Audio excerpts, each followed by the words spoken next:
A day in Kozhikode. കോഴിക്കോട്ടേക്ക് പല ആവശ്യത്തിനും വന്നു പോയിട്ടുണ്ടെങ്കിലും ഇത് ആദ്യമായിട്ടാണ് കോഴിക്കോട് ഒരു സ്റ്റേ. റഹ്മത്ത് ഹോട്ടലിലെ ബിരിയാണിയിൽ നിന്ന് തന്നെ തുടങ്ങാം. ബീച്ച് സൈഡിൽ ഒരു റൂം എടുത്തു. ഒട്ടും കുറച്ചില്ല, താജിൻ്റെ ഗേറ്റ് വേ തന്നെ എടുത്തു.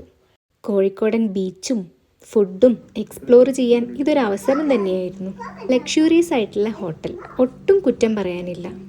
Hotel management, team and accommodation എല്ലാം തന്നെ നന്നായിരുന്നു. ഇവിടെ തന്നെ സ്പായും പൂളും ബ്രേക്ക്ഫാസ്റ്റ് ഫെസിലിറ്റീസും ഉണ്ടായിരുന്നു. അറ്റാച്ച്ഡ് റൂമിൽ നിന്ന് പുറത്തേക്ക് നോക്കുമ്പോഴുള്ള കാഴ്ച മനോഹരമാണ്. പൂളും കാണാം, കോഴിക്കോട് ടൗണും ബീച്ചും നമുക്ക് ഒരേ സമയം തന്നെ കണ്ടാസ്വദിക്കാം.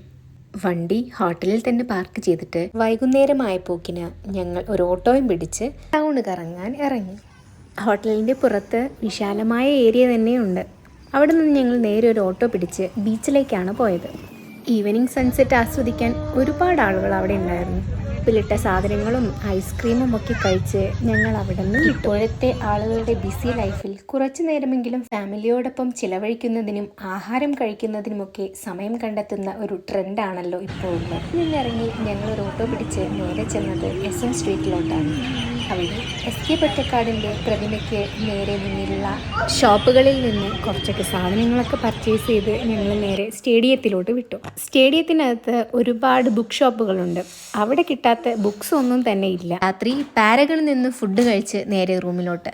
നെക്സ്റ്റ് ഡേ മോർണിംഗ് വൈബാണ് ഇത്. റൂമിൽ നിന്ന് നോക്കിയാൽ നേരെ കാണുന്നത് ഈ കോമൺ പൂളാണ്. അങ്ങ് ദൂരെ കാണുന്നത് കോഴിക്കോട് ബീച്ചും കടലുമൊക്കെയാണ്. ബ്രേക്ക്ഫാസ്റ്റ് ഒക്കെ കഴിച്ച് ഞങ്ങൾ പിന്നെ പോയത് ഐഷുവിനെ പൂളിൽ ഒന്ന് എൻ്റർടൈൻ ചെയ്യിക്കാനായിരുന്നു.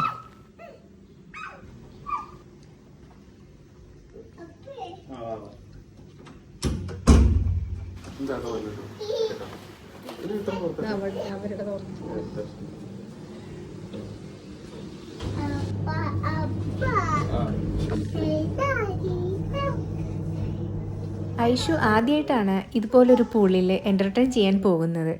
ആദ്യമൊക്കെ പുള്ളിക്കാർക്ക് പേടിയായിരുന്നു. പിന്നെ വെള്ളത്തിൽ നിന്ന് കയറ്റാൻ വേണ്ടിയിട്ട് ഞങ്ങൾ ഇത്തിരി പണിപ്പെട്ടു.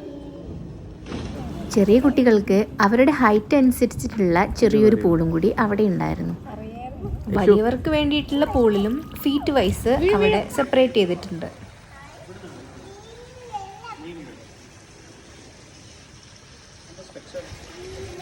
ഉച്ചയായപ്പോഴേക്കും ഞങ്ങൾ റൂമിൽ നിന്ന് ചെക്ക് ചെയ്തു. ഇനി നേരെ വയനാട്ടിലോട്ടാണ്.